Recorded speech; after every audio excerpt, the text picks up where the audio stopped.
പള്ളിയില്ലാത്ത മാസുവ ഗ്രാമത്തിൽ ആദ്യം കുർബാന അർപ്പിച്ച ദിവസം 2 വർഷം മുൻപ് ജൂലൈ 3-ാം തീയതി ആയിരുന്നു. അതുകൊണ്ട് തന്നെ ഒരു ദേവാലയം ഇവിടെ ഉയരുമ്പോൾ അത് മാർത്തോമാശ്ലീഹായുടെ നാമത്തിലാകണമെന്ന് ഞങ്ങൾ ആഗ്രഹിച്ചു. ഇടയനില്ലാത്ത ആടുകളെ പോലെ ഒരു പള്ളിക്കായി ദാഹിക്കുന്ന കുറച്ചുപേർ ആ ഗ്രാമത്തിലുണ്ട്. ഈ വർഷം ജൂലൈ മാസത്തിൽ പള്ളിപ്പണിക്ക് വേണ്ട സഹായ വാഗ്ദാനം ലഭിച്ചപ്പോൾ ഗ്രാമവാസികളും ഉഷാറായി. ഒരു ഇടയനും ഒരാട്ടിൻപറ്റവും ഈശോയുടെ സ്വപ്നമായിരുന്നല്ലോ. നിർഭാഗ്യവശാൽ ആ സ്വപ്നം തല്ലി തകർക്കുന്നത് യുദാസിനെ പോലെ അവനെ പിന്തുടരുന്നു എന്ന് അവകാശപ്പെടുന്നവർ തന്നെയല്ലേ. യേശുനാഥനെ കുരിശിൽ തറച്ചതിന് ശേഷം ചിലർ അവൻ്റെ വസ്ത്രങ്ങൾ കുറിയിട്ട് ഭാഗിച്ചെടുത്തു.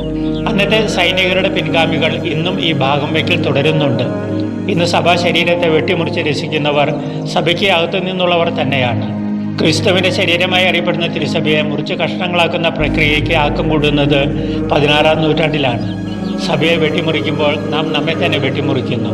വ്യക്തമായി പറഞ്ഞാൽ ഇരിക്കുന്ന കമ്പ് മുറിക്കുന്ന വിഡ്ഢികളാവുകയാണ് നാം. നിർഭാഗ്യവശാൽ ഒരാട്ടിൻപറ്റമായി ഒരുമയോടെ പിതാവിൻ്റെ പക്കലേക്ക് മടങ്ങേണ്ട നാം ഇരിക്കുന്ന കമ്പ് സ്വയം മുറിച്ച് തായ്തടിയായി ക്രിസ്തുവിൽ നിന്ന് വേർപെട്ട് തീയിലെറിയപ്പെടേണ്ട ഉണക്ക കമ്പുകളായി തീരുന്നു. പ്രതികൂല സാഹചര്യങ്ങളിൽ മുറിക്കപ്പെടുന്ന പല്ലിയുടെ വാൽ പോലെ മുറിക്കപ്പെട്ട കൊച്ചു കൊച്ചു സഭാ കഷ്ണങ്ങൾ ആയിരക്കണക്കിനുണ്ടല്ലോ. എന്തിനു വേണ്ടിയാണ് ഈ വെട്ടിമുറിക്കൽ?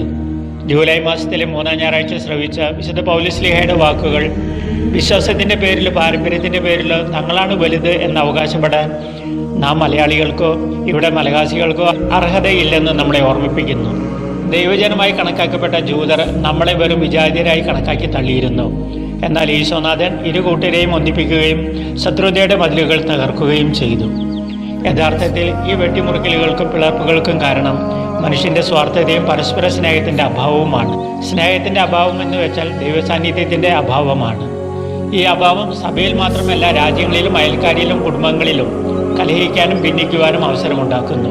യേശുനാഥൻ നല്ല ഇടയനാണ്. ഇടയനില്ലാത്ത ആടുകളുടെ അനുകമ്പയുള്ളവനാണ്. ഒരേ ലക്ഷ്യത്തിലേക്കുള്ള യാത്രയിൽ ഭിന്നിക്കുന്നവരും ഭിന്നതയ്ക്ക് ആഹ്വാനം ചെയ്യുന്നവരും ഇടയൻ്റെ സ്വരമല്ല കേൾക്കുന്നത്. അവരുടെ ശക്തി സ്രോതസ് വേറെയാണ്. അവരെ നമ്മൾ മനസ്സിലാക്കേണ്ടിയിരിക്കുന്നു. നല്ല ഇടയൻ്റെ സ്നേഹവും ത്യാഗമനസ്ഥിതിയും പിന്തുടർന്ന് മക്കളുടെ അവകാശവും അനുഗ്രഹവും നമുക്കും സ്വന്തമാക്കാം. തോമാശ്ലീഹ നമുക്കായി ദൈവത്തിനു മുൻപിൽ മധ്യസ്ഥം വഹിക്കട്ടെ. മഡഗാസ്കറിൽ നിന്നും ഫാദർ ജോൺസൺ തളിയത്ത്.